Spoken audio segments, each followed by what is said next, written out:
It's great to see the people who are on here, and I really appreciate our friends from the Division of Medicaid and the Department of Mental Health joining us.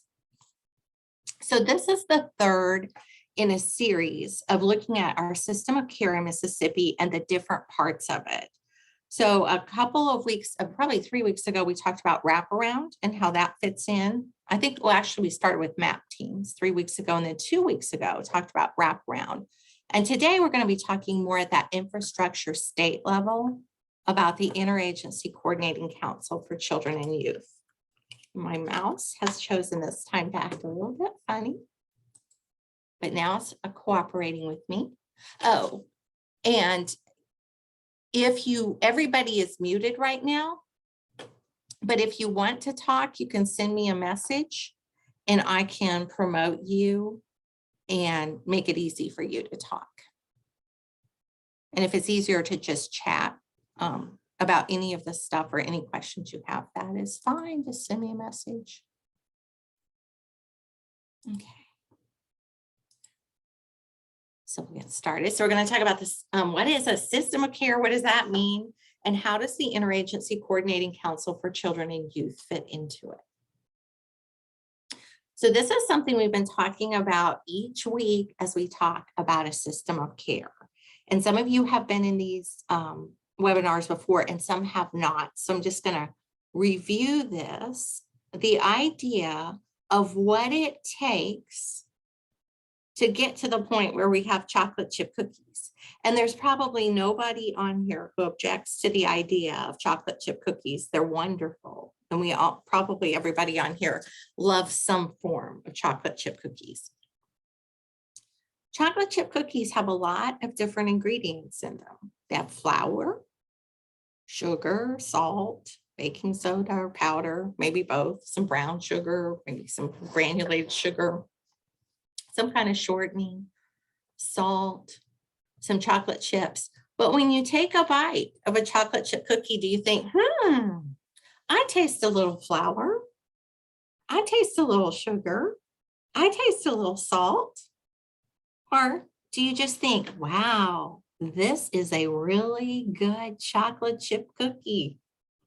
All the parts are working so well together in that chocolate chip cookie that you're not thinking about the individual parts. You're just thinking about the end product of that great chocolate chip cookie. Now we're going to talk about some technical stuff. We're going to use some jargony things because sometimes it's impossible to talk about state laws and other things like that and the technical definitions of things without being jargony.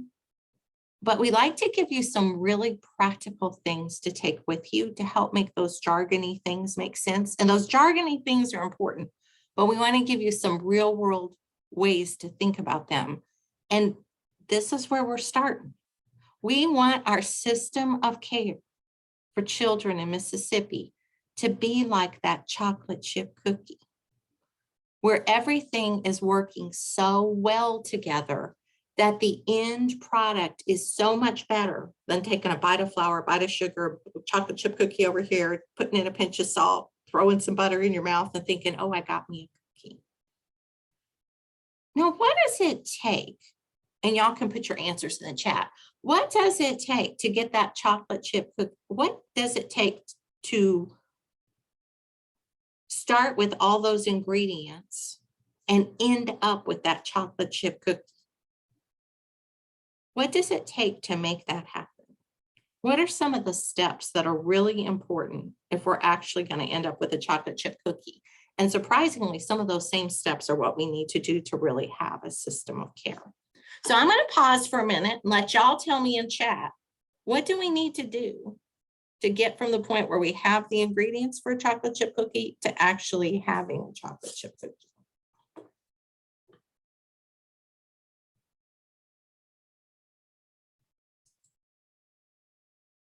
And y'all can respond in chat. Let's see what we got.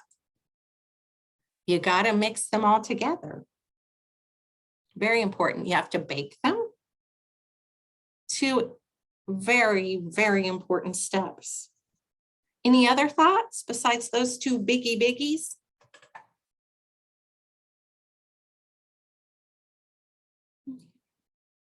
Those are two really important ones. They have to actually be mixed together. You can't have the flour standing in one place and the sugar right next to it, or let alone having them in two different buildings and saying, yes, you got to have the salt to bring it all together. Let alone having them, you know, if we had some salt in one building and some flour in another, and then we had, I don't know, the chocolate chips in another county and said, well, we're all working together. We talk on the phone sometimes. That would never work. We actually have to bring the ingredients together and blend them. And as they're blended, each ingredient has to give up some of its own identity. Now, I don't think flour sits around when it's being mixed into chocolate chip cookie dough thinking, oh, I'm not really flour anymore. I'm part of this dough, because flour can't think. But that can be kind of hard for all of us trying to bring different systems together at any level, where it's for, whether it's for an individual family, whether it's in the community, or whether it's at the state level. But we have to be willing to be mixed together. And that means actually coming together and giving up some of our own identity for this greater good, for this thing that anybody can look at it and say, oh, that's a system of care. People look at this and go, oh, those are chocolate chip cookies. They're not going, oh, there's some flour and there's some sugar and there's some butter. They're chocolate chip cookie. There's something different. And somebody mentioned they have to be baked. They have to go through heat. As much as many of us, I know I do, like to eat chocolate chip cookie dough, it can get kind of gross after a while. And it's not the same as eating an actual cookie.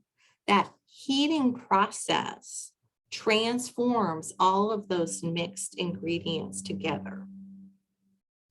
So those ingredients have to be mixed together. They have to give up their own identity for the greater good often, and they have to face heat together. It is system of care work is not easy. And a lot of times we want to say, yeah, we're doing that, but really what we're doing is going ahead and doing whatever we would be doing anyway. That's not what system of care work is. That's just remaining either in the separate ingredient category or in the raw cookie dough. And somebody mentioned salt. It's always, always important in any recipe. That's when you look at almost any recipe on earth, it's almost always going to have salt in it. And Karina was the one who mentioned that, I think, and I know why, because we talk about this a lot as an organization at Families as Allies. And we talk about it a lot in these trainings. The one ingredient that has to be in any recipe and in any time that comes, the system of care for children comes together, is families. Families are that salt. They're the ingredient that helps all the other ingredients work better. They're also, and they bring out the flavor in the other ingredients. They bring out what's important, just like salt does. And salt doesn't only make things taste better in a recipe, it makes each ingredient work better too. So that's what families do. And you know, there's millions of different recipes on earth with lots of different ingredients. Same thing about a system of care. It can be, isn't necessarily going to be a chocolate chip cookie coming together. It's going to be some set of ingredients coming together, but the one ingredient that is consistent in any recipe is salt. And just remember, families, anytime we're bringing the system of care together in any way, at any level, families are the salt that brings it all together, brings the flavor out, helps every ingredient work better. And if the salt's not in a recipe, how does it end up? What's it taste like if you forget to put the salt in something?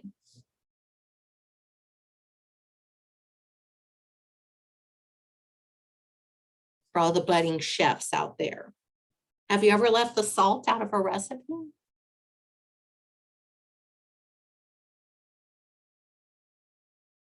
How's it end up tasting?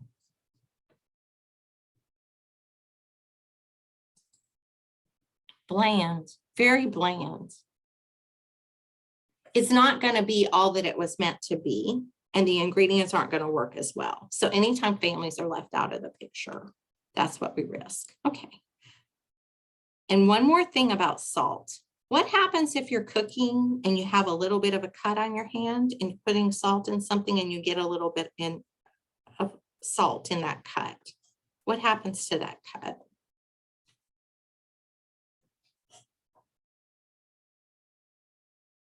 Now, I know everybody's sitting there and you can feel what that feels like because we've all done that to ourselves. What's that like if salt gets in a cut?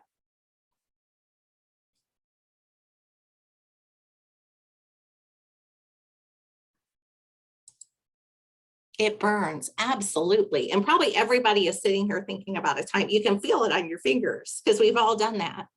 Salt does burn, it stings. And that can happen with families because when they're, especially if they haven't been in the recipe before, when they're brought into the mix of things, it can sting a little bit. It can hurt people's feelings. They're going to bring up things that nobody's thought about that'll make the recipe work better. That doesn't mean the recipe's not working. That means the salt is doing its job. Doesn't mean it's always going to burn. It's usually going to be just bringing that recipe together. But sometimes when people start doing this work and start partnering with families at a deeper level and more consistently and in a way that's consistent with true system of care work, you start thinking, ooh, didn't want to hear that. And I tell everyone I'm a recovering mental health provider. I can relate to that. But until we do those things, we're never going to have a system of care. Okay. So if you don't remember anything else about this webinar, remember about those chocolate chip cookies. They're different than the sum of their parts. They've been through some heat. They've been mixed together. And they have that salt in there that's making it all work together. That's basically the idea of a system of care. And you can tell that this has been around for a long time because this is an old illustration, but this is basically what a system of care is. Child and family always in the center, and then those services and supports, and this is the formal services and supports, all wrapped around that child and family and working together. You can see they're blended together. They're not operating separately. All those different systems. And that can happen with the individual family. And that's when we talk about wraparound. And that would be whatever services and supports that family wants. Wraparound isn't about saying they'll get this, this, and this every time. It's about whatever that child and family wants. It could be at the local level with a MAP team. And today we're going to talk about what does that look like at the state level? What should that look like? But this is just that idea of what a system of care looks like. It's like a big chocolate chip cookie. Okay. And at Families as Allies, we talk about that our mission is that families are partners in their children's care. So any ideas when we go around saying that? Do y'all have any idea what we mean? And that would be really helpful for us to know because it may come across in a different way than what we really mean. And some of y'all already know the answer to this, but I would just be curious, what do you think that means when Families as Allies, when we go around saying our mission is that families are partners in their children's care? What do you think that means? What does it mean to you to hear that?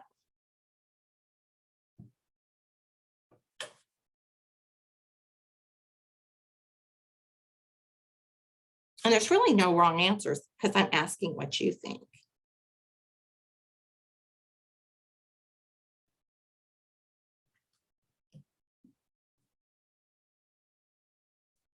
Anybody? Or do you just think, I have no idea why Families as Allies goes around saying that?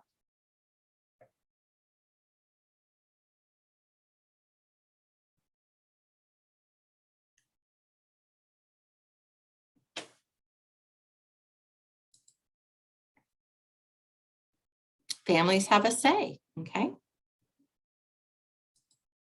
That makes sense. Any other thoughts on what that means?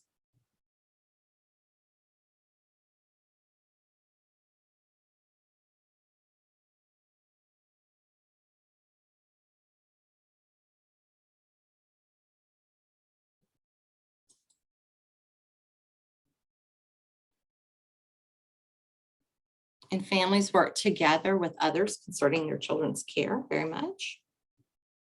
Okay, those are excellent starting points. And if anybody else has thoughts, feel free to put them in. Sometimes people think that means that we try to get families to do things that other people think they should do.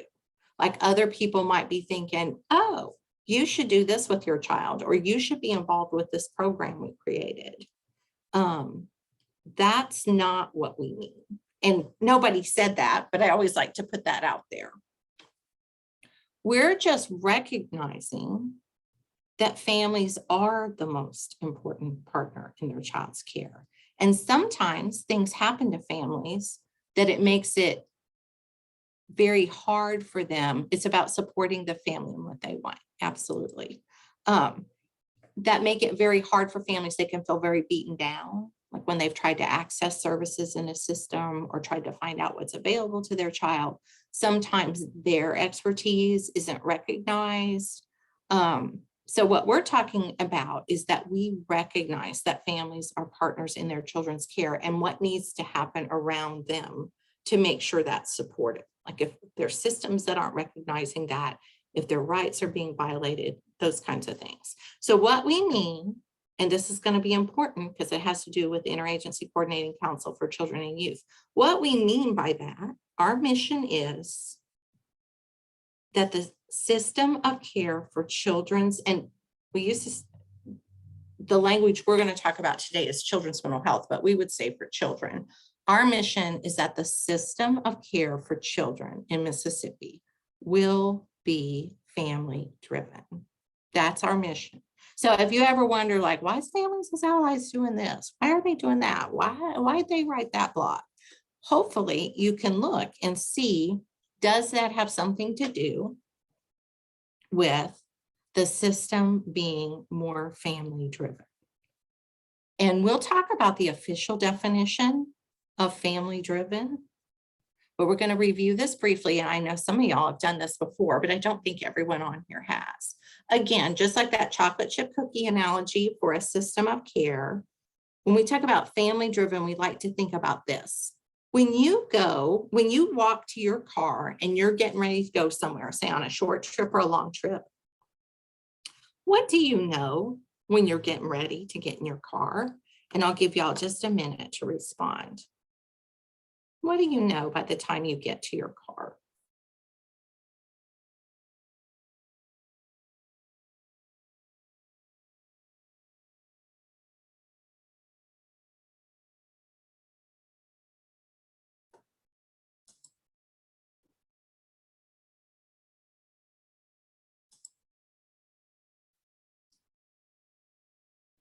And again, these are pretty simple, just the straightforward things. Where you're going, absolutely. That's probably the most fundamental thing you know. And what else? Any other things that people typically know or that you know when you get to your car and you're going to go somewhere?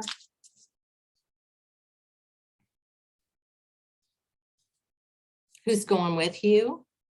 Okay. So that's another biggie. You probably know what route you want to take. And like if you want to take your time, if you want to get there as fast as possible, those kinds of things. That's what we mean by family driven. Families know where they want to go. Now, they may not know, oh, I want to go to this place and get this service, and that may or may not even be relevant to them. And it's really up to us to create services and supports in partnership with families that actually are relevant to them. I'm not talking about a family's going to know, well, I think my child needs cognitive behavioral therapy for trauma. But what they know is I want my child to not have nightmares all the time and to feel comfortable enough that they can stay at school and get their schoolwork done. That may or may not mean formal therapy, but it definitely gives us some ideas of supports that might be helpful that could be offered to them that would say, they can be asked, would this help you get to where you want to go? And then that gives them some ideas, and then asking them, what would help you get to where you want to go? Because what they want may not have anything to do with formal services. It may be, well, if everyone around him understood some things about what he's going through, that would help. So that might mean a clinician that would normally do therapy might help everyone around the child understand things better so they could be a different way with that child. It can mean a lot of different things, but that helps families figure out like the kind of route they want to take. And it definitely helps them figure out who they want in the car with them. And we always encourage people, if you have that feeling that you're not in the car with a family, that may mean you got put out by the side of the road. And thinking about what are families telling us? What are families telling us about where they want to go, who they want to help them get there, and the kind of route they want to take? That's about being family driven. The same thing that families that when you get in your car to go on a trip, families know as far as the journey they want to take with their child and going where that family wants to go and supporting them in the trip they want to take. That's what family driven is about. Okay, so now that we've had that background, we're going to talk about what does Mississippi's state law say about Mississippi's system of care. And this is hyperlinked, and these slides, once we publish this recording, we'll publish the slides with them if you want them, and all of these are hyperlinked. So what we did, this goes to the bill that got passed into law in 2010 that describes Mississippi's system of care. And in this webinar, what we're doing is looking at what it says specifically about the Interagency Coordinating Council for Children and Youth. This is why this law was established, why we have this law. The purpose of this chapter, now this is law, it's not just somebody had an idea, it's to provide for the development, so making it, implementation, making sure it happens, and oversight of a coordinated interagency system of necessary services and care for children and youth. So this is basically the recipe for how we make that chocolate chip cookie in Mississippi, called the Mississippi Statewide System of Care. And it's for children up to age 21 with serious emotional or behavioral disorders who require services from multiple services and multiple programs, and who can be successfully diverted from inappropriate institutional placement. So children with serious emotional disturbances or who look like they might have them, because this law also talks about how children, if families suspect a child has one and needs an assessment, how they can get it, who require services in multiple systems, and who can be successfully diverted from inappropriate institutional placement. So that population of children, that's who this law is about. And this law doesn't talk about going and creating 17 different programs for these children and not coordinating them, which is what seems to keep happening. This is about one system that oversees all of that for these children, because we know these children have significant needs and by nature of the definition, they need support from more than one system. They're going to be popping up in different systems, and the goal is to keep them from institutional placement. So things like going into the hospital, into acute care, psychiatric residential treatment facilities, and detention. We want to keep them out of those places. So every time there's a new program developed, that's like this pop-up program over here, like the flour over here, that's all separate from all the other ingredients, and saying we're going to do this in this system with these youth. We're not operating, we're breaking this law. We're not bringing this all together. So that's the purpose. All right, and how should this system of care be conducted? How should this happen? So we are just going to read through some of the language. The Mississippi statewide system of care is to be conducted in the most fiscally responsible or cost-efficient manner. So again, if we have multiple programs that are serving the same youth, the same population in different systems that aren't coordinated, that's not helping anyone. It's not at all a system of care. It's those ingredients in all different places kind of glom together in different ways, but it also wastes money. And it's based on an individualized plan of care, which takes into account other available interagency programs. So all of these acts that are in here, I mean, EPSCT, that's a biggie. Waivered programs for developmentally disabled, waivered programs for targeted case management services for children with special needs, children who are identified under IDEA, children under CHIP, waivered programs. Now this, we actually don't have this waiver anymore, but this is talking about for the children who are in my pack. So all those children, we're not having pop-up programs in all different places. This is supposed to bring all this together into that chocolate chip cookie and tied to clinically and functionally appropriate outcomes. So we need to know whether children get better.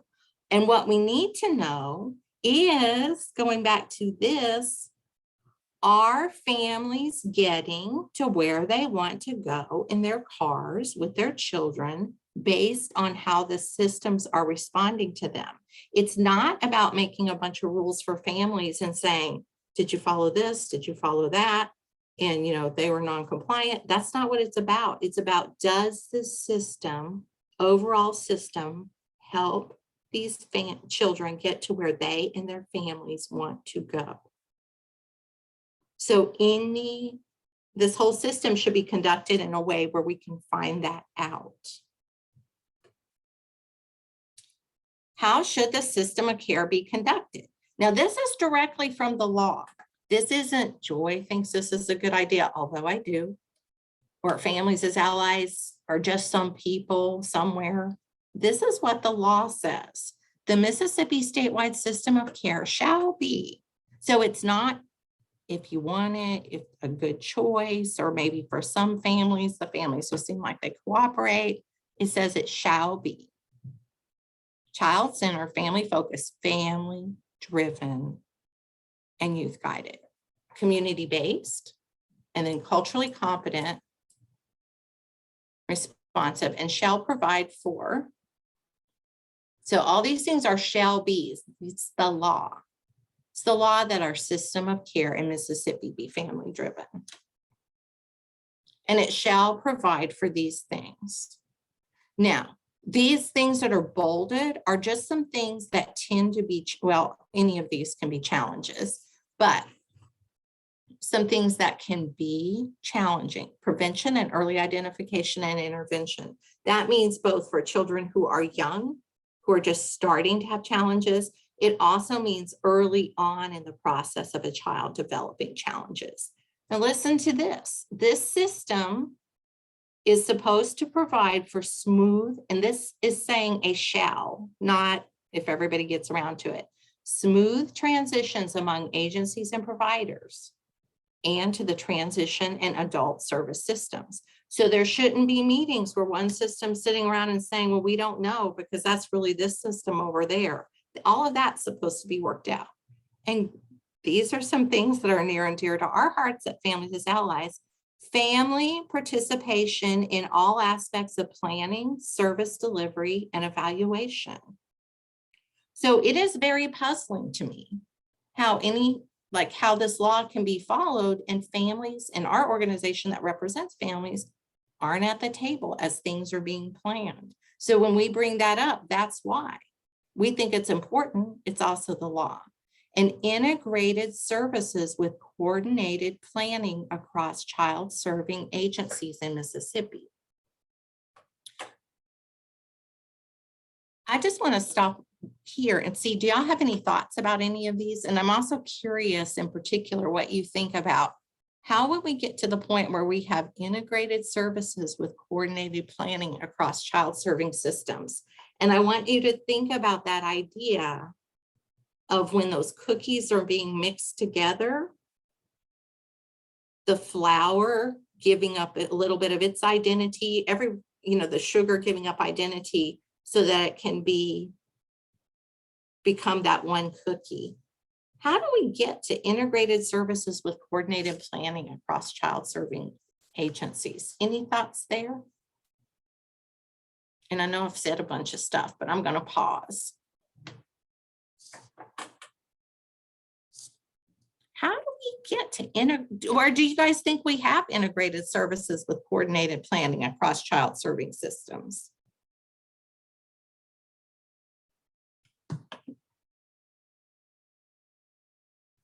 Anybody think we got that?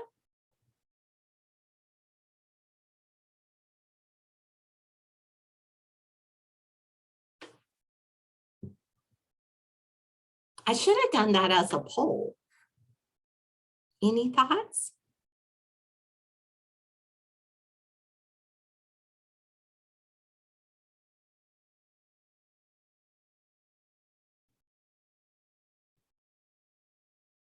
I know what we'll do. We'll create our own poll, not the way that it's normally done ahead of time. But I'm just going to ask everybody, think about on a scale of 1 to 10, and I'm going to ask you on these last two. How well in Mississippi with our system of care do you think we're doing? Let's do on family participation in all aspects of planning, service delivery, and evaluation. And that means both at the individual family level and at the systems level. And everybody just, and nobody quote each other, just put in the comments on a scale of 1 to 10, how do you think we're doing on that? Family participation in all aspects of planning, service delivery, and evaluation.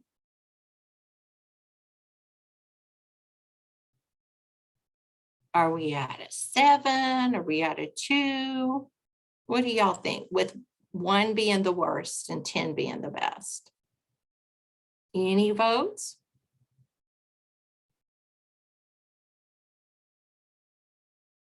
How are we doing on following this law?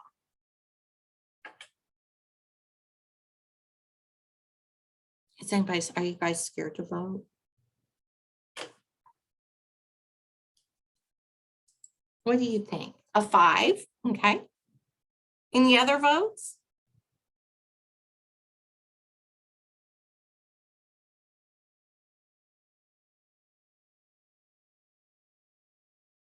Okay, I don't think we're going to have good voter turnout on this one. 5 to 6, all right. So we're kind of getting in the middle. Anybody else?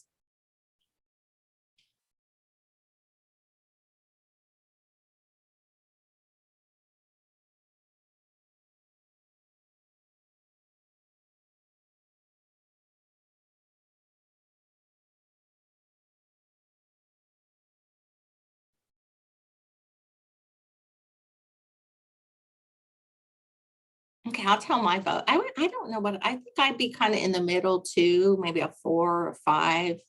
I think it's better sometimes at the individual family level than it is at the systems level, but that's true for most things. I think it's getting slightly better and we have lots of opportunities for growth.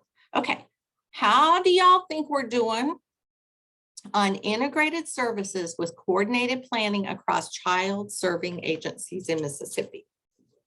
Any thoughts? Any votes? And I am glancing down at my phone. I think some of y'all know my husband is in the middle, is in the hospital and he is stable at the moment. But I am just checking to make sure I don't get any texts about him. So while I'm urging you to vote, I did glance at my phone, but I don't want you to think I don't care about what y'all are thinking. We got any votes on this one? How are we doing on integrating services with coordinating planning across child serving systems?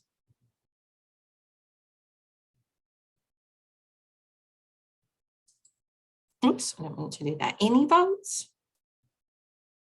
Okay. That's probably, and this would be easier if we were in person because we would just talk. And I've told everybody, well, we're recording you and we're going to share this. So that might be making it harder to vote. This, I think, is a challenge. And I'll be really honest with you. One thing I see, and if y'all don't agree with me, you can let me know in chat. And some of y'all know I've shared this with you, is that I think there's some good intentions around this, and we're going to look more at this law and maybe some good intentions about doing this in accordance with the law. But it's very hard because when an ingredient, which would be one of those state systems, comes to that point of, oh, I'm not being just the flour, I have to start changing and be mixed together and give up some of my identity. And we don't have all those things in place for how you do that as a state agency, probably in some of the rules that agencies have to go by. And right now I'm thinking about the Division of Medicaid, because I know you guys have to go by all those CMS rules and all that. So there's that, but I also think it's just challenging to say, okay, I'm going to let myself, and I think this is hard for agency cultures. I'm not talking about any particular person within an agency, to say, we're going to let ourselves stop being identified as the flower or whatever your agency's name is, and work together with these other ingredients to start bringing about this one thing that has everybody at the table, including families. And we're going to talk about what that looks like at the state level, to create this chocolate chip cookie, so that we're going to look like a chocolate chip cookie. We're going to look like a system of care. And this is, those of you who are on here from the agencies, I really, really appreciate you being here. I appreciate that so much. This is one thing I would beg the state agencies to think about. Every time within your agency, you start talking about, well, here's a program, here's a program, here's a program that we could create, to go back. And if it is about this population of children, to stop in your tracks and say, nope, we need to make sure this isn't done just within our agency, but that we're really integrating services with coordinated planning across child serving agencies, because those children you're creating that program for are coming to the attention of all the other, most of the other agencies too.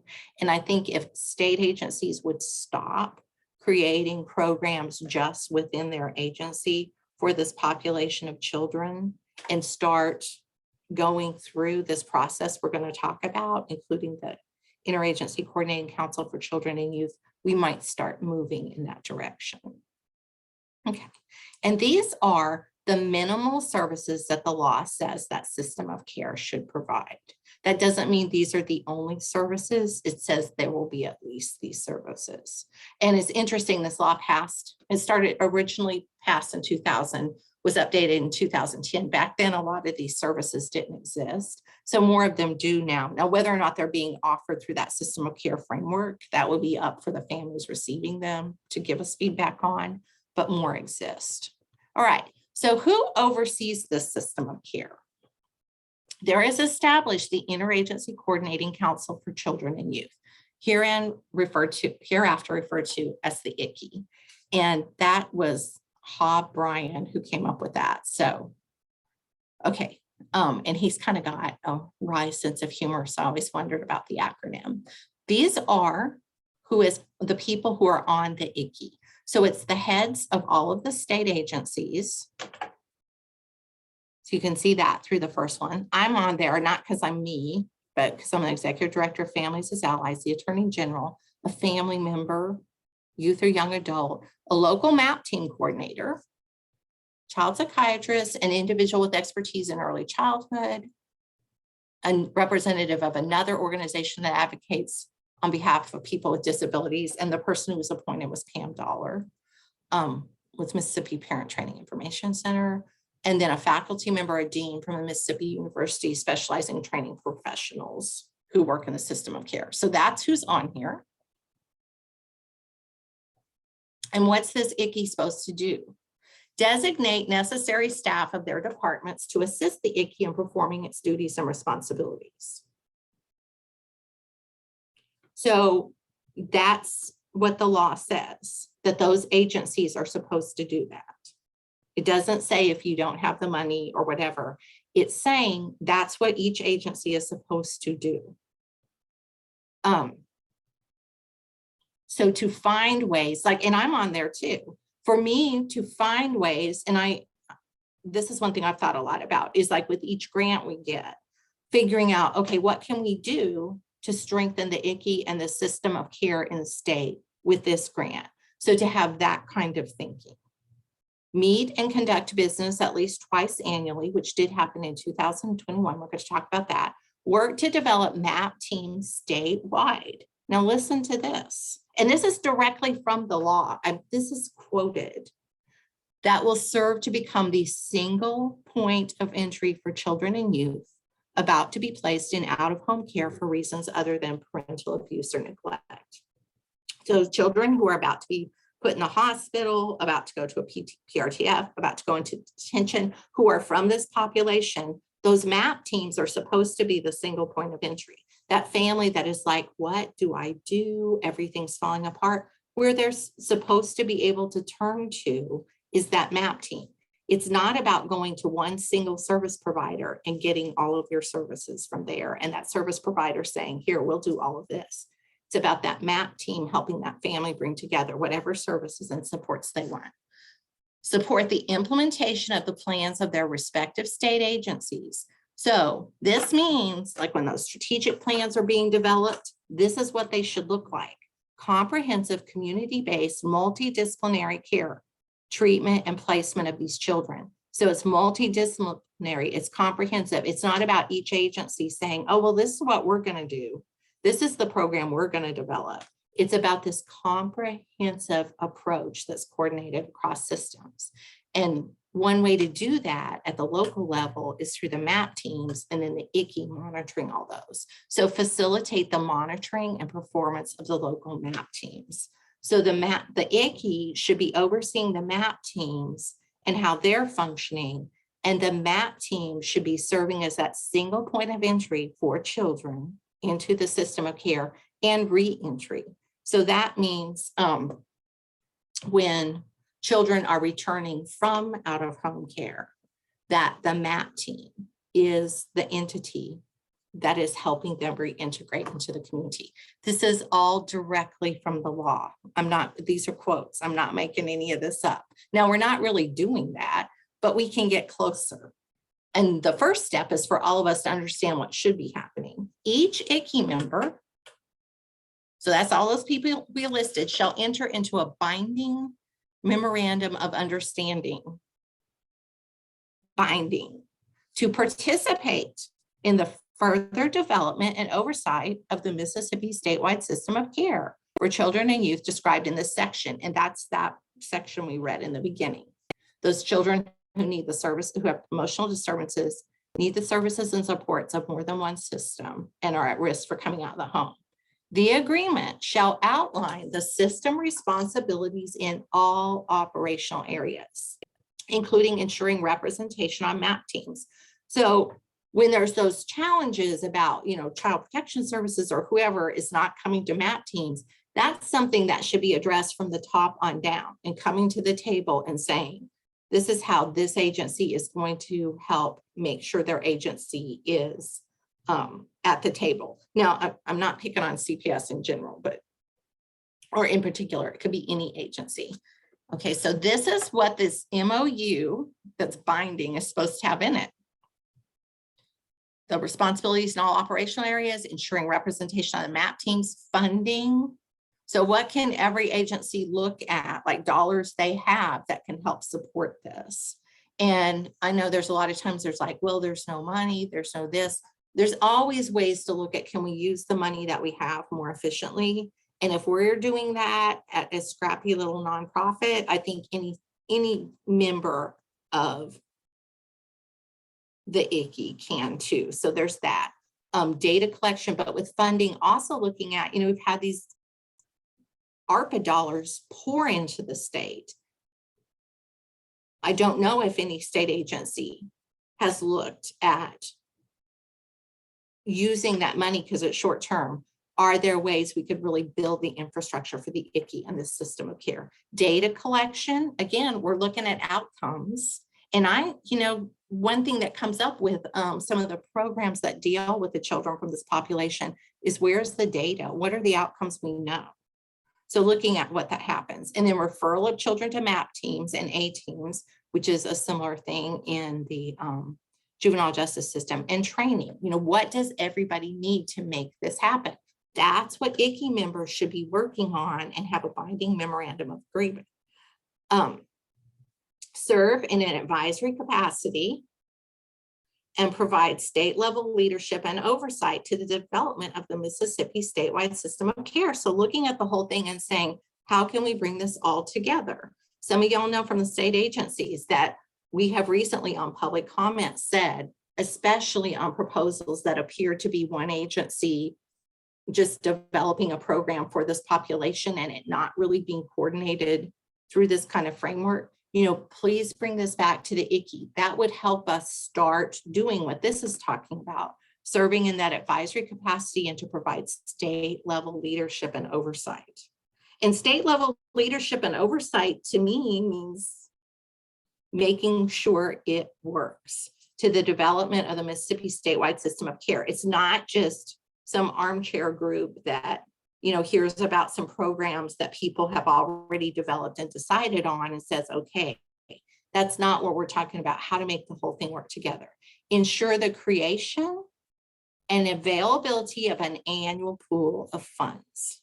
So it's about money too, from each participating agency member of the ICCY, so all those state agencies, although I think groups like ours should also be looking at that, and we do. That includes the amount to be contributed by each agency and a process for utilization of those funds. So it's about putting their money where their mouth is.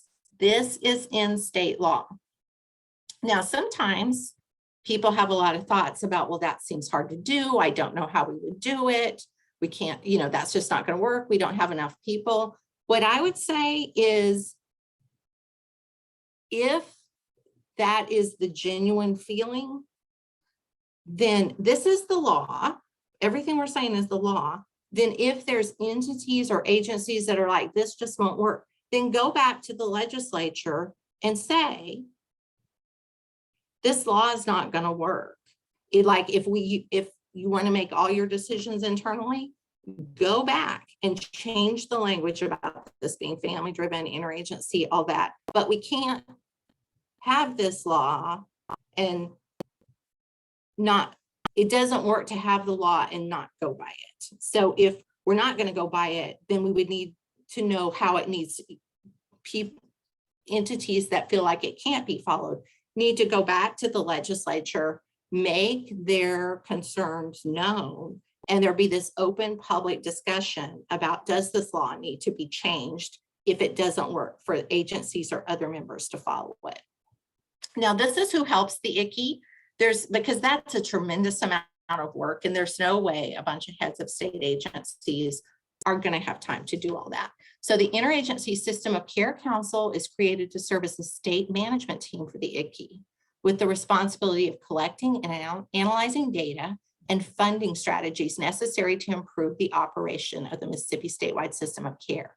So that is kind of the worker bee group, and they make recommendations to the ICCY and to the legislature. They can apply for money. And they also have the responsibility of coordinating the local MAP teams and A teams, and can apply for grants from public and private sources. So those MAP teams, they are currently funded through the Department of Mental Health, and the Department of Mental Health does a tremendous amount of work to coordinate them, but they should be overseen by the ICCY and this Interagency System of Care Council, which is the ISOC. Okay, and then who else helps the ICCY? The local Interagency Coordinating Care MAP teams are supposed to facilitate the development of the individualized system of care programs for the population in this statute. So they should, at their local level, be facilitating that system of care being built in their community. They're not an emergency assistance team.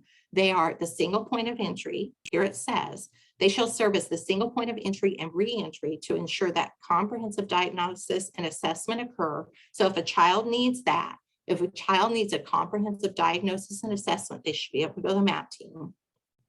And they shall coordinate needed services through the local MAP team and A teams and local service providers for the children named in this subsection. So all those local service providers should be coordinated through the MAP team. So families don't have to go around looking for services. They can come to one place and hear about all the different services and choose the ones they want from wherever they want them. All right, so you might be thinking, why haven't I heard more about this? The ICCE began meeting in 2021, and I thank Wendy Bailey because she and I worked on that last year, and I hope we will continue to do that in 2022 after not meeting since 2012.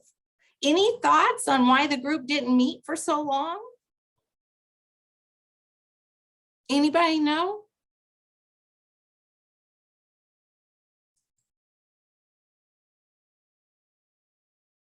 Anybody?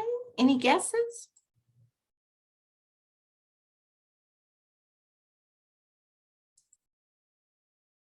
Lack of funding, could be. Any other thoughts? Agency leadership turnover, that's a biggie, because when the ICCE met in 2021, I was the only person that even remembered it from way back when. So that's a huge one. We have all different leadership. So like, why would they know? And Andrew said, you said that, we'll pick on your leader. He is a new leader. He's been around for a while. Drew Snyder done a great job. But he wasn't there in 2012. And I don't even know if he was in the governor's office then. So like, why would Drew know? That's a really good one to go, say, well, I wonder if there's this law that talks about coordinating all this that I got to go find. So that's a biggie. All right. So the agent, and I don't have that on here, the turnover. And there were talk about money and time and lack of staff. And there's that balancing act. People talk about unfunded mandates. I don't know if all of this is an unfunded mandate or if it is that we're not thinking enough like a chocolate chip cookie. Because if, and I may be stepping on toes right now. Y'all can put in the comments or send me a message, you're stepping on toes. But I wonder if there was less emphasis on every agency developing these different programs for this population and saying, we're not going to do it that way anymore. We have this new way of doing business. We're going to do it the chocolate chip cookie way. If maybe there would be more money, time, and staff, and supporting the staff in doing work in that way. So I think that's something really to think about. I'm not convinced it's a lack of money. I'm especially not convinced that it's a lack of money, having seen what's happened with the ARPA process. And keep in mind, when we looked at who's on the ICCE, any one of those agencies could have said, and I'm not saying that like in a sour grapes way, but I didn't hear any agency say, hey. Now I did get one agency that asked me some questions about that, and I don't know if that's what they were thinking or not. I don't think they got ARPA money in a way that I don't know that it would have worked anyway, but maybe we're just not even used to thinking this way. But if we really worked more on being a chocolate chip cookie, I would just urge everyone to think about with these money, time, and lack of staff. Yes, it's an example of how things easily fall through the crack. And that's one reason y'all may think, that's all Families as Allies talks about over there. And Joy's always bringing up the ICCE because we've got to keep it on the radar screen because it's going to take everybody working together to figure out how we're going to do this. I think another thing that happened is there were lawsuits at that time. Let's see, the Department of Education still had Maddie T. Olivia Y was beginning to go strong in the child welfare system, and Department of Mental Health and Medicaid had just been sued with the Troop case, which was right before the Department of Justice did their investigation of the state. And that was a lawsuit, Troop, about services specifically for children who were ending up in psychiatric residential treatment facilities, and it sued DMH and Medicaid. So we had 4 partners, and those are 4 significant partners: CPS, DMH, Medicaid, and what else I say? Education, that were getting sued at that time. So there was a lot of scrutiny on them. I have wondered, I think that would be hard. I have wondered if that made it more difficult to get in a room and talk about publicly, how are we going to be a chocolate chip cookie? If you're thinking, is whoever's suing us going to listen to this and use any of that information? It was just, and I'm not saying that's a reason for this not to happen, but I think that made the times even more challenging. So I don't know. The good news is the ICCY did meet in 2 times in 2021. These were some things that we're really interested in, making sure that the ICCY prioritizes or our suggestions. And I know you guys can read.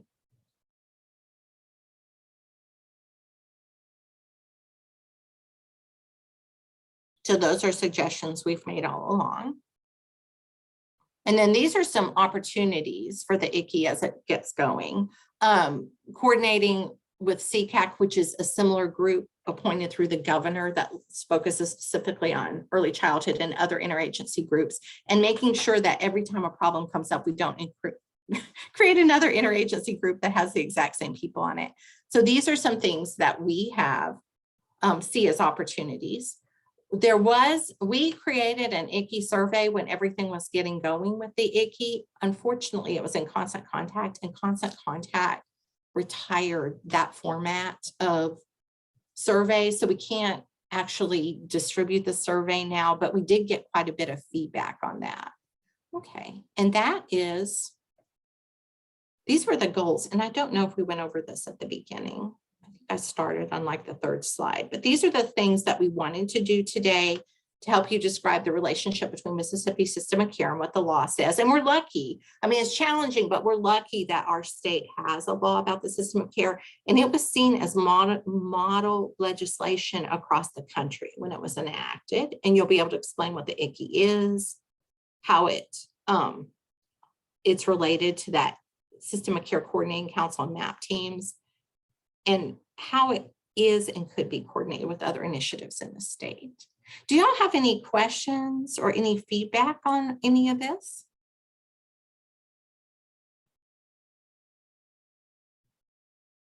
I know it's a lot of kind of technical stuff, but we do have this law, and it has tremendous, tremendous potential for all of us to work together to really be that chocolate chip cookie. And who's going to, if we do that, who's really going to benefit is our children. And that's what we are certainly committed to as an organization. And if any of you are not on our email list, you can go to our website and click on the news tab, and it will get you to where you can subscribe.